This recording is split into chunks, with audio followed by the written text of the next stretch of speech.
Number 4 moving charge and magnetism का आज हम लेक्चर नंबर फर्स्ट लेके आए हैं और आज हम आपको पढ़ाने जा रहे हैं कि मूविंग चार्ज मैग्नेटिज्म में हम किन किन चीजों पर डिस्कशन करेंगे। ठीक है, ये हमारा फर्स्ट लेक्चर है। इसमें हम सबसे पहले देखने वाले हैं कि मैग्नेटिक फील्ड क्या होती है। देखो कॉन्सेप्ट यहीं से बनना शुरू होंगे कि मैग्नेटिक फील्ड होती क्या है। तो एक मैग्नेटिक फील्ड को देखो पीछे दिखाएंगे, मैग्नेटिक फील्ड। तो इसके पहले हमने इलेक्ट्रोस्टैटिक्स में डिस्कशन किया था इलेक्ट्रिक फील्ड के बारे में। उसी तरह यहां पर डिस्कशन करेंगे हम मैग्नेटिक फील्ड के बारे में कि मैग्नेटिक फील्ड क्या होती है। सोचो कि एक मैग्नेट रख दो, ठीक है, तो ये मान लो मैग्नेट है नॉर्थ साउथ। तो मैग्नेट अपने चारों तरफ एक फील्ड बनाता है। ठीक है, मैग्नेट क्या करेगा, अपने चारों तरफ एक फील्ड बनाएगा जिसको हम क्या बोलते हैं, मैग्नेटिक फील्ड। ठीक है, अब इसी फील्ड में जब लोहा वोहा आता है, कोई फेरोमैग्नेटिक कंपाउंड आता है, तो वो क्या होता है, अफेक्टेड हो जाता है। कभी तो हमें पता चलता है कि यहां तक मैग्नेटिक फील्ड है। ठीक है, तो मैग्नेट के चारों तरफ एक फील्ड क्रिएट होती है जिसको मैग्नेटिक फील्ड कहते हैं।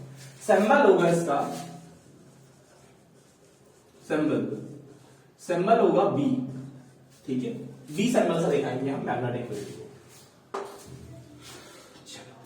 यूनिट की बात कर लेते हैं, तो इसकी यूनिट होगी टेस्ला।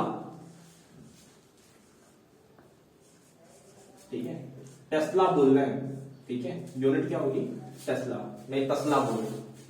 ठीक है, अच्छा, तो इन सब चीजों को डिस्कशन करते हैं। फिर आगे आते हैं ऑरस्टेड के एक्सपेरिमेंट, जिन्होंने बताया कि अगर सोचो कि मतलब एक बार ऑरस्टेड क्या कर रहे थे, लेक्चर दे रहे थे, तो वहां पर क्या हुआ कि सडनली एक्सीडेंट हुआ। कि हुआ क्या कि देखा कि करंट कैरिंग वायर था। ठीक है, ये मान लो करंट कैरिंग वायर है, इसमें अगर हम करंट को प्रोड्यूस कर रहे हैं, मतलब ये करंट जा रही है अगर इसमें, ठीक है, अगर इसके आसपास अगर हम कोई मैग्नेटिक निडल रखेंगे, ठीक है, चुंबकीय सुई मैग्नेटिक निडल रखते हैं, तो वो क्या करती है, वो डिफ्लेक्ट कर जाती है। वो क्या कर जाएगी, डिफ्लेक्ट। ठीक है, तो अभी हम इसको ऑरस्टेड के एक्सपेरिमेंट में देखने वाले हैं, क्योंकि हमें पता है कि अब हमें पता है कि करंट कैरिंग कोई भी वायर है, ठीक है, कोई भी वायर है, उसमें करंट अगर प्रोड्यूस हो रहा है तो जाहिर सी बात है वो क्या बनाएगी, मैग्नेटिक फील्ड। चलो ठीक है, जो नोट करना है नोट करो, फिर आगे डिस्कशन करते हैं। ठीक है, चलो तो अगला डिस्कशन देखते हैं हम ऑरस्टेड एक्सपेरिमेंट के बारे में। तो ऑरस्टेड एक्सपेरिमेंट में देखो क्या बोला गया था कि अगर देखो ये सब ऑब्जर्वेशन है, पहली बात तो एक चीज समझ लो,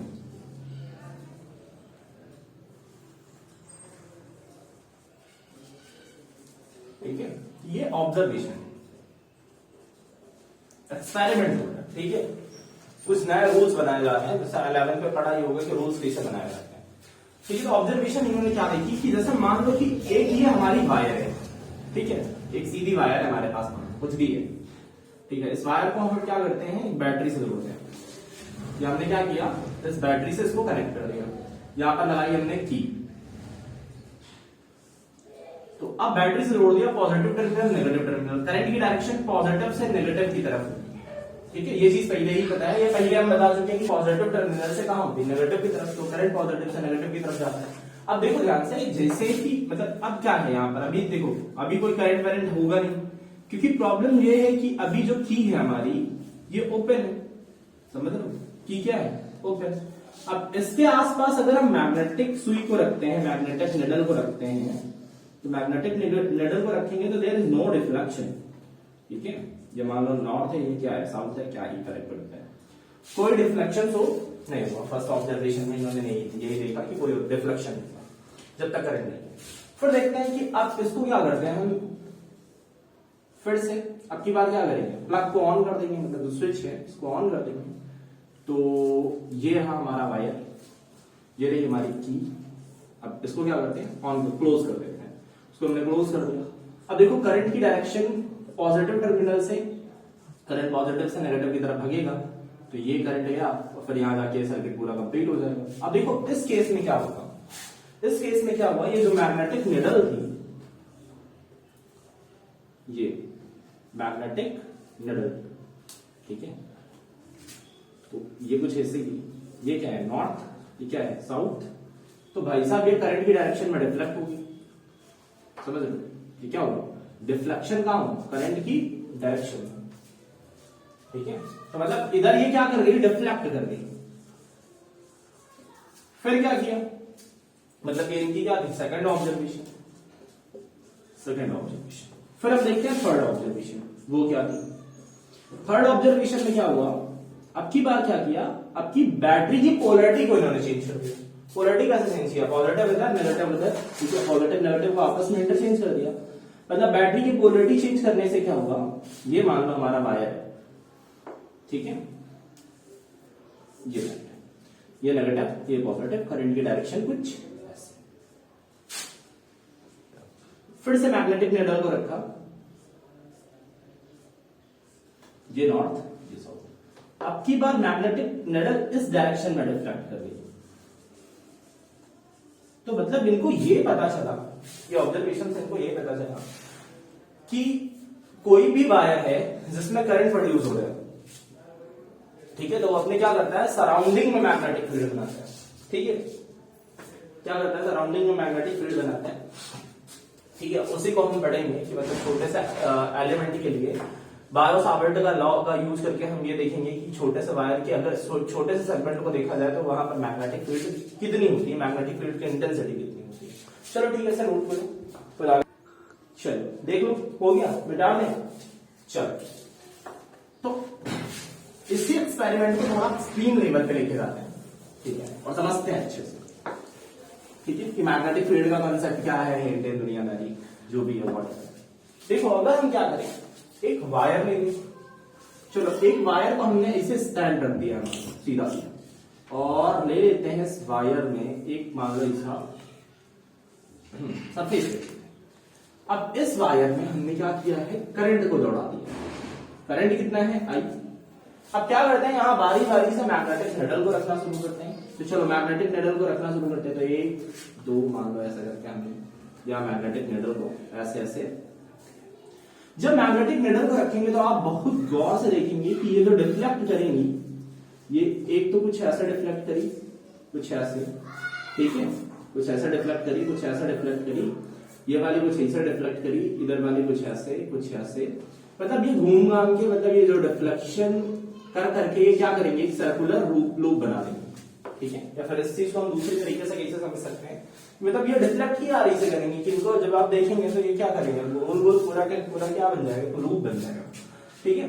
या फिर आप ऐसे देख सकते हैं कि क्या करते हैं, आई होप 10th क्लास में पढ़े ही होगा, तो क्या करते हैं कि ये कार्डबोर्ड का टुकड़ा ले लेते हैं, कार्डबोर्ड के टुकड़े पे हम एक क्या करते हैं, वायर को सीधा सीधा निकाल देते हैं। अब इस पे क्या करते हैं, लोहे का बुरादा रख देते हैं। तो यार हमको पता है कि जो मैग्नेट होता है, ठीक है, वो लोहे को चिपकाता है, तो कि लोहा एक फेरोमैग्नेटिक कंपाउंड, ठीक है, आगे पढ़ेंगे इसको कि फेरोमैग्नेटिक कंपाउंड क्या होता है। तो देखो जरा ध्यान से, क्या होगा कि जैसे यहाँ पर बुरादा डाला गया है, मान लो छोटा छोटा बुरादा डाल दिया गया है, तो अब बुरादा को जैसे ही हम मान लो बुरादा रख दिया गया, ये बहुत सारा, जैसे बुरादा को हम इसी से टैप करेंगे, ठीक है, ऐसे ऐसे जैसे टैप करेंगे तो यहाँ पर एक कमाल की चीज होगी कि मतलब ये पूरा सर्कुलर लूप बना देगा, समझ लो, ये बुरादा क्या करेगा, ऐसा सर्कुलर लूप बना देगा। तो क्या आप ऐसा नहीं बोल सकते कि मतलब ऐसा भी तो हो सकता है ना कि जैसे मैं करंट करेंगे वायर है, इसमें क्या करते हैं, मैग्नेटिक फील्ड ऐसे होगी सर्कुलर, ठीक है, ये पूरी मैग्नेटिक फील्ड भी ऐसी होगी, ऐसे, ठीक है। अभी इसकी डायरेक्शन देखेंगे, इसे निकालते हैं, ठीक है। यहां से दो चीजें याद रखना कि अगर कभी भी कोई भी चीज दिखाई जा रही है आउटसाइड, कहां दिखाई जा रही है, आउटसाइड, तो उसको हम दिखाएंगे डॉट से, तो अगर हम दिखा रहे हैं इनसाइड तो उसको हम दिखाएंगे क्रॉस, ठीक है। इनसाइड में क्या दिखाएंगे, क्रॉस से, आउटसाइड को क्या किसी से दिखाएंगे, डॉट से। ये सब प्लेन पेपर पे काम है कि अगर सोचो कि जैसे मान लो मैग्नेटिक फील्ड अगर प्लेन पेपर से बाहर की तरफ, ये मान लो प्लेन पेपर है, प्लेन पेपर से कहां है, बाहर की तरफ, मतलब आउटसाइड है, जैसे यहां से बाहर, तो आउटसाइड है, तो मतलब क्या है, इसको हम कैसे दिखाएंगे, प्लेन पेपर पे, मतलब जो पेपर पे हम ड्रॉ कर रहे हैं कैसे बनाएंगे, ये आउटसाइड को हम दिखाएंगे ये डॉट, और इस वाले को इनसाइड को हम दिखाएंगे ये चीज क्या है, डॉट, ये क्या है, क्रॉस, ठीक है। ये सब तरीका है बनाने का, बस बाकी कुछ नहीं, ठीक है। चलो नोट करो, फिर आगे डिस्कशन करते हैं, ठीक है। हो गया, बैठा दें, देखो चलो, तो अब डिस्कशन करते हैं कि मतलब अगर ये जो लॉन्ग वायर है इस पे मैग्नेटिक फील्ड इंटेंसिटी कितनी है, ठीक है, जो वैल्यू क्षेत्र सॉरी चुंबकीय क्षेत्र की तीव्रता है उसकी वैल्यू क्या होगी। चलो, तो डिस्कशन है हमारा। तो इस चीज को बताने के लिए एक लॉ आया जिसका नाम है बायो सावर्ट लॉ, ठीक है, लिखते हैं बायोट सावर्ट, ठीक है। तो ये Biot Savart law, T silent है, बायो सावर्ट लॉ, ये क्या बोलता है, यहां देखो गौर से, ये बोलते हैं कि अगर सोचो हमारे पास एक वायर है, ठीक है, मान लो कि एक्स वाई कोई वायर, ठीक। अब इस एक्स वाई वायर पे पूरे वायर का, अगर पूरे वायर पे हम देखिए, मान लो यहां पर करंट कितना है, आई है, ठीक है, और अगर हम पूरे वायर पे देखें तो इनको मैग्नेटिक फील्ड इंटेंसिटी नहीं पता, लेकिन इन्होंने कहा कि अगर छोटा सा सेगमेंट अगर हम डीएल काट, छोटा सा एक सेगमेंट काट लेते हैं यहाँ का, एक छोटी सी लेंथ का, मान लो वायर का इतना बड़ा पार्ट काट लिया डीएल, तो इस डीएल की वजह से हम कोई पॉइंट, एक्सटर्नल पॉइंट पी पर जो आर डिस्टेंस पे फिक्स है, इस पे हम मैग्नेटिक फील्ड जरूर बता सकते हैं, ठीक है। इस पे ये क्या मैग्नेटिक फील्ड क्या है कि हम जरूर बता सकते हैं कि यहाँ पर मैग्नेटिक फील्ड कितनी, यार हो सकता है ये पॉइंट भी यहां है तो ये पी पॉइंट यहां भी तो हो सकता था, दिमाग लगा, ये पी पॉइंट इधर भी तो हो सकता था,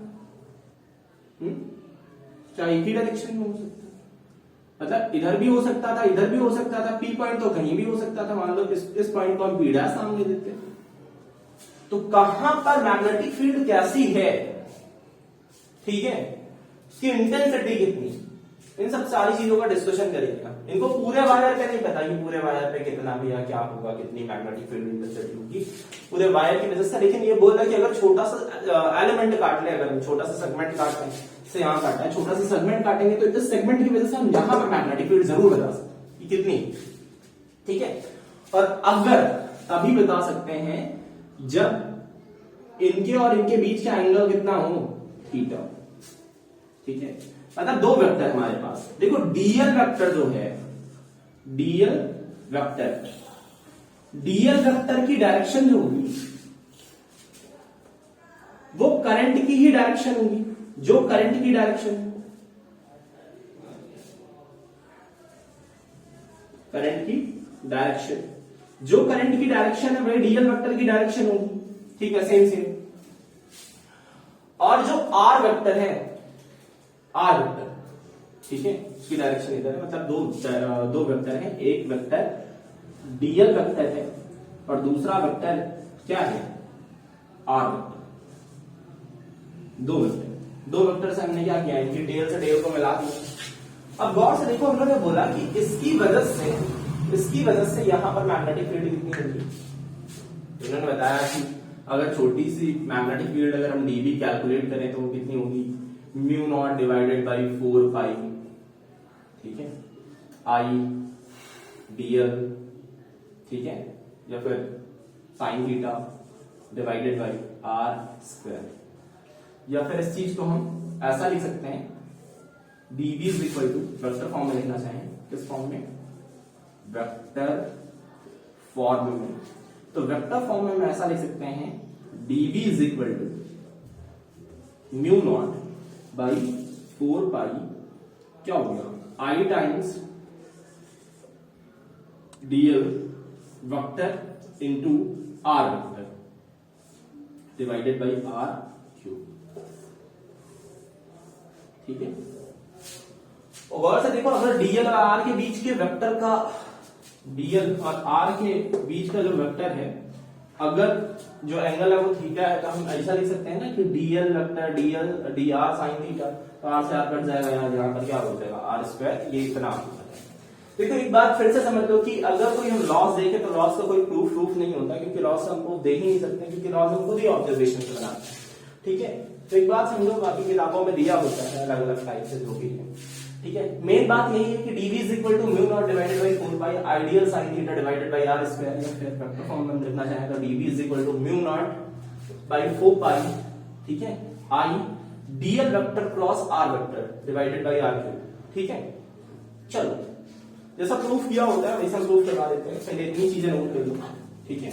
चलो नोट हो गई, बिटा ले, देख लो। चलो कुछ ऑब्जर्वेशंस लेते हैं नियम की, मतलब ये जो लॉ है इसका क्या ऑब्जर्वेशन है, मतलब किसे बनाया है इन्होंने, अभी हम देखेंगे। डायरेक्शन देख लेंगे आराम से। सबसे पहली चीज इन्होंने देखा कि जो डीबी था, ठीक है, प्रोपोर्शनल था आई, कि मतलब जितनी ज्यादा करंट बढ़ाओगे,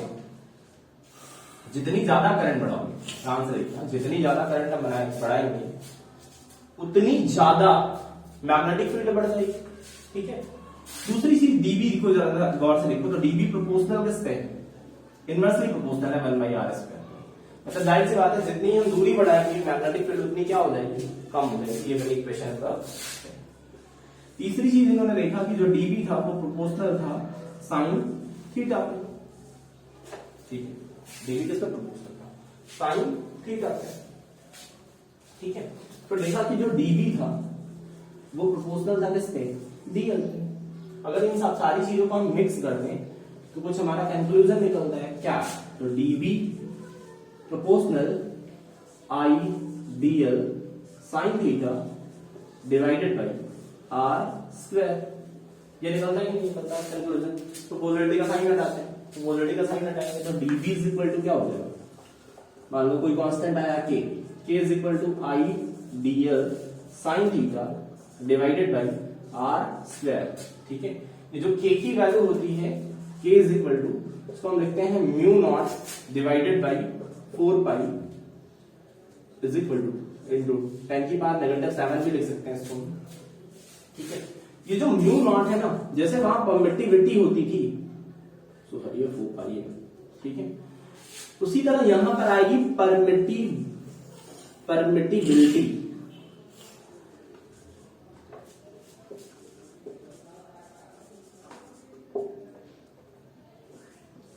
ठीक है, ये ठीक है। तो म्यू नॉट को जैसे वहां पर वो डिपेंड करता था ना परमिटिविटी ऑफ फ्री स्पेस, ठीक है, तो ये परमिटिबिलिटी,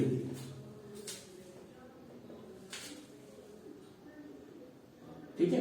चलो तो dB इज इक्वल टू क्या होगा, k is equal to I dl sine theta divided by r²। अब इस k की वैल्यू हम पुट कर देते हैं, जो फाइनल आंसर आएगा हमारा dB इज इक्वल टू वो क्या हो जाएगा, mu naught divided by 4 pi I dl sine theta divided by r, ठीक है, ठीक। चलो नोट कर लो, फिर आगे डिस्कशन करते हैं। चलो ठीक है, देखो हो गया, ठीक है। अभी इनकी डायरेक्शन की बात कर लेते हैं, डायरेक्शन कहाँ होगी। तो यार अलग अलग रूल से सबसे पहले एक चीज समझ लो कि अगर हम स्क्रू रूल लगाए, आगे भी हम समझा देंगे। अगर हम स्क्रू रूल लगाए, देखो यार अगर स्क्रू को अगर हम इधर घुमाएं इस तरफ, तो स्क्रू कहाँ जाएगा, अंदर, तो यहाँ पर मैग्नेटिक फील्ड कहाँ होगी, इनसाइड के लिए हम क्या लिखेंगे, क्रॉस। फिर अगर हम यहाँ देखें, यहाँ क्या है, आउटसाइड, भाई इस तरफ अपोजिट डायरेक्शन में घुमा रहे थे, ये कहाँ है, आउटसाइड, ठीक है।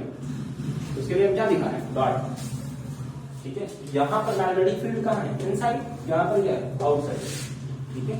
अगर आपने अपने जिंदगी में स्क्रू नहीं घुमाया तो क्या ही किया भैया फिर, ठीक है। अब स्क्रू नहीं घुमाया तो देख लेना घुमाऊंगा, चल बेटा डिस्कशन करते हैं डायरेक्शन ऑफ बी के बारे में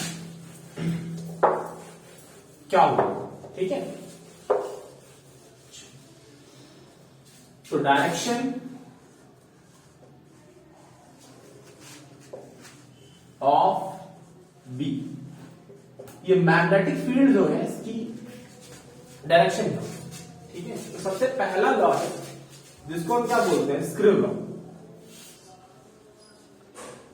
ये पढ़ी रखा है पहले से, स्क्रू लॉ क्या है कि यार देखो ध्यान से, किसी जिससे हम क्या करते हैं, किसी पर्टिकुलर पॉइंट पे हम क्या बता सकते हैं, डायरेक्शन।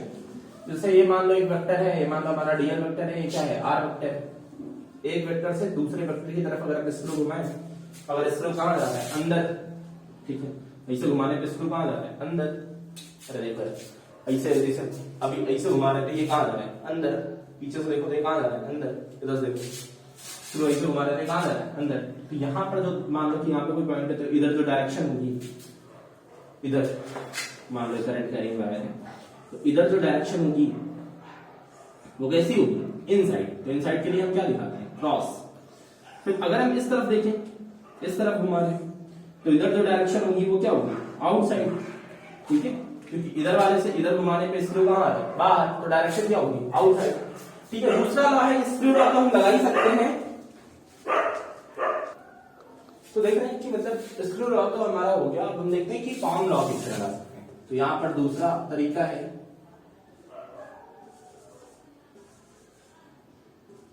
Palm law.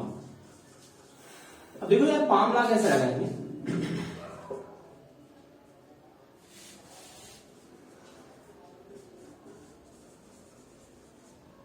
ठीक है, तो पाम लॉ क्या बोलता है कि पाम लॉ में क्या होगा कि अगर देखो ध्यान से कि अगर ये करंट कैरिंग वायर है और करंट क्या है, आई, तो अगर हमें किसी पर्टिकुलर पॉइंट पे अगर हमें मैग्नेटिक फील्ड की डायरेक्शन का बतानी है तो हम क्या करेंगे यार, हम सबसे पहले क्या करेंगे, ये जो थंब है थंब को कहां रखेंगे, करंट की डायरेक्शन में। फिर फिंगर्स को क्या करेंगे, कर्ल करेंगे। तो फिंगर्स को देखो कर्ल करो, फिंगर्स कहां जा रही है, अंदर की तरफ। कहां जा रही है, अंदर की तरफ। तो यहां पर जो मैग्नेटिक फील्ड की डायरेक्शन है वो क्या है, इनसाइड। अच्छा देखो फिर से, थंब को कहां रखा, करंट की डायरेक्शन में। फिंगर्स को कर्ल किया तो ये कहां आ रही है, बाहर की तरफ। तो यहाँ करंट की डायरेक्शन क्या है, आउटसाइड। समझ में आ रहा है, यहाँ पर डायरेक्शन इनसाइड, यहाँ डायरेक्शन आउटसाइड। तो देख लो जरा गौर से, ये करंट कैरिंग वायर था तो इसकी डायरेक्शन कुछ ऐसी नहीं आती थी। हाँ, और स्टेट के एक्सपेरिमेंट में देखा तो यहाँ डायरेक्शन क्या थी, आउटसाइड। यहाँ डायरेक्शन क्या है, इनसाइड। लगा लो फार्मूला, लगा लो। देखो फार्मूला से क्या होता है, ये जिंक इधर इस तरफ कर्ल कर रहे हैं ना फिंगर्स को। देखो फिंगर्स को ऐसे कर्ल कर रहे हैं तो कहां, डायरेक्शन कहां है, इनसाइड। इधर कर्ल्स कर रहे हैं तो ये फिंगर्स को कर्ल कर रहे हैं तो डायरेक्शन कहां है, आउटसाइड। समझ में आ रहा है कि पामला जब लगा रहे हैं तो यहाँ पे डायरेक्शन क्या है, इनसाइड। यहाँ डायरेक्शन क्या है, आउटसाइड। ठीक है, ये वाला जो प्रोसीजर है, ये वाला क्या है, इनसाइड। और इधर अगर डायरेक्शन ऐसी है तो ये क्या है, आउटसाइड। आ गया समझ में, मेरे ख्याल से कोई डाउट नहीं होना चाहिए। देख लो, चलो हो गया। चलो तो यूनिट ऑफ बी पे बात कर लेते हैं। ठीक है, उसकी मैग्नेटिक फील्ड की यूनिट क्या होगी,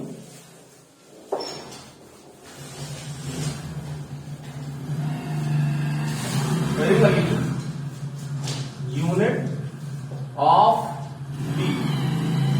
तो यूनिट ऑफ बी को हम क्या दिखाएंगे, एक फॉर्मूला होता है F equal to q time B d, इससे निकालते हैं। ठीक है, F इक्वल टू क्या होता है, क्यू बी डी। आगे हम इसे पढ़ेंगे। तो अगर यहां से हम B निकालें तो B इक्वल टू क्या हो जाएगा, F divided by q B. Force की यूनिट न्यूटन, चार्ज की कूलम, वेलोसिटी की मीटर पर सेकंड। ठीक है, इन्हीं सब चीजों को मिला के हम टेस्ला बोल देते हैं। क्या बोल देते हैं, टेस्ला।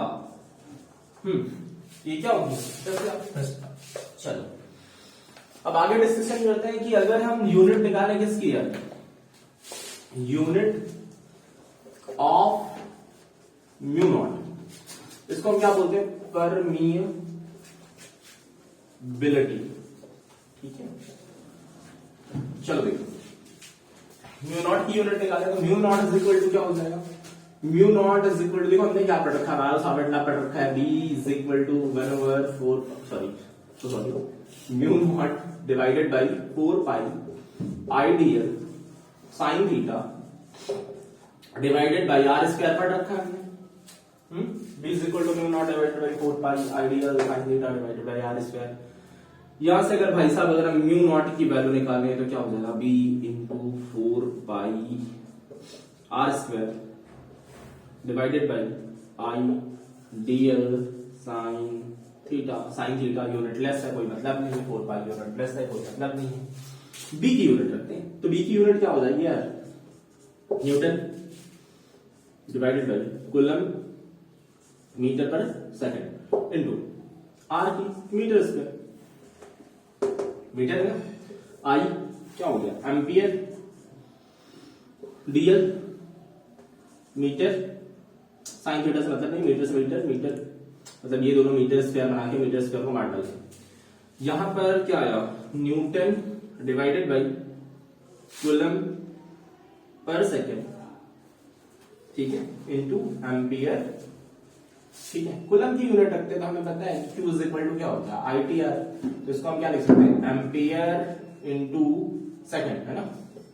तो यहां पर N डिवाइडेड बाई, तो C की जगह पर क्या रख सकते हैं, ampere into second divided by second into ampere, ठीक है। सेकंड से सेकंड मर गया, आंसर आया न्यूटन पर एम्पियर स्क्वायर, क्या है, न्यूटन पर ampere square.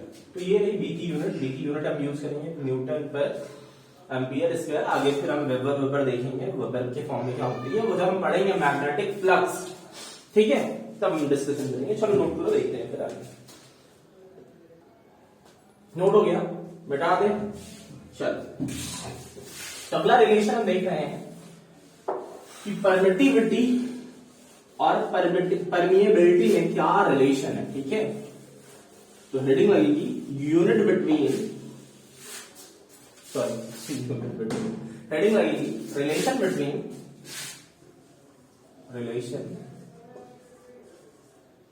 Between mu naught and epsilon not, ठीक है। क्या ही रिलेशन है इनमें भाई, निकालने का। चलो भैया, तो हमको पता है, क्या पता है कि mu naught is equal to 10 की पावर नेगेटिव 7। अभी थोड़ी देर पहले यूनिट हमने क्या निकाली थी,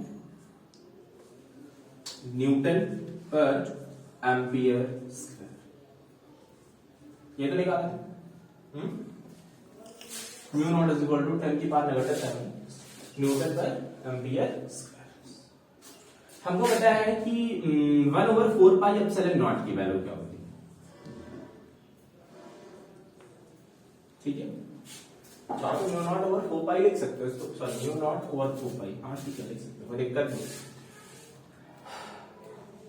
तो इसकी वैल्यू क्या होती है, हमने पढ़ रखा है, क्या पढ़ा है,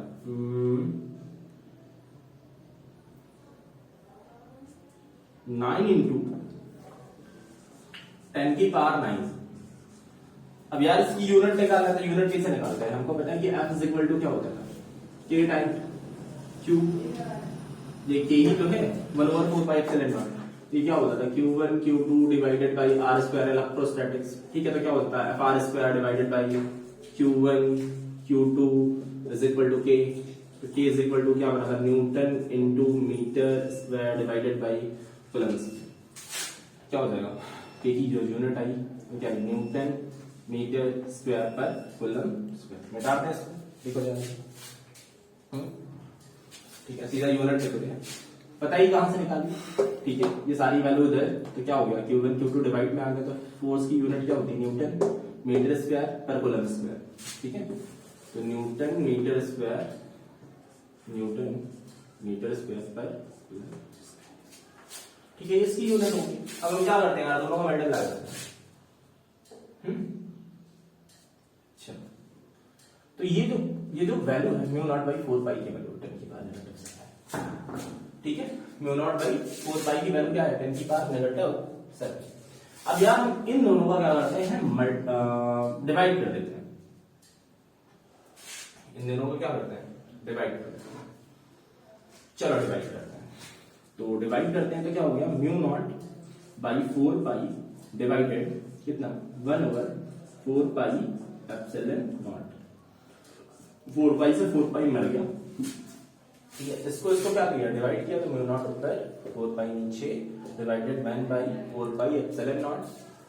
ऊपर वाली वैल्यू देखो क्या है, 10 की पावर नेगेटिव 7 डिवाइडेड बाई ये क्या है, 9 इंटू 10 की पावर, इतने में कोई डाउट मेरे ख्याल से नहीं होना चाहिए। ये वैल्यू फोर्थ टर्म में कहां घूम के कहां चला जाएगा, ऊपर, तो ऊपर की साइड जाएगा तो क्या हो जाएगा, mu naught epsilon naught is equal to 10 की power negative 7 divided by 9 into 10 की पावर 9।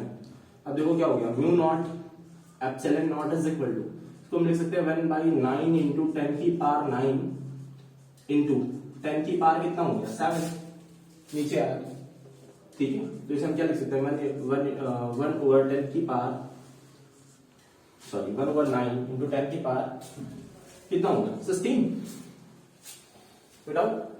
अब गौर से देखो जरा ध्यान से, इसको हम ऐसा लिख सकते हैं 1 डिवाइडेड बाई 3 इंटू 10 की पावर 8 का स्क्वायर।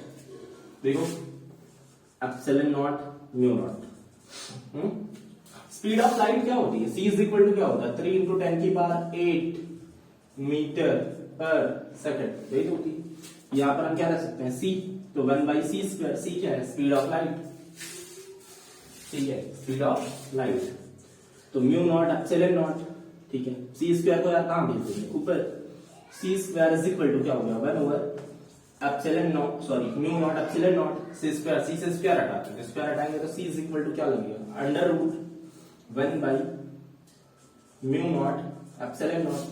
रूट हटाएंगे 1 का कोई फर्क पड़ेगा नहीं, 1 को हम तोड़ सकते हैं ऐसे, नीचे वाले को तोड़ेंगे ऐसे, म्यू नॉट एप्सिलॉन नॉट, क्योंकि हमें पता है कि क्या होगा, अगर फॉर्मूला होता है ना रेडिकल्स का, तो इसको हम तोड़ सकते हैं under root a divided by under root b, तो उस फॉर्म से हमने तोड़ दिया, 1 को कोई फर्क पड़ना नहीं है, तो c square c is equal to जो फॉर्मूला बना वो क्या बना 1 divided by mu naught epsilon, ये है रिलेशन, ठीक है। c इज इक्वल टू क्या होगा अंडर रूट 1/म्यू नॉट इंटू एप्सिलॉन।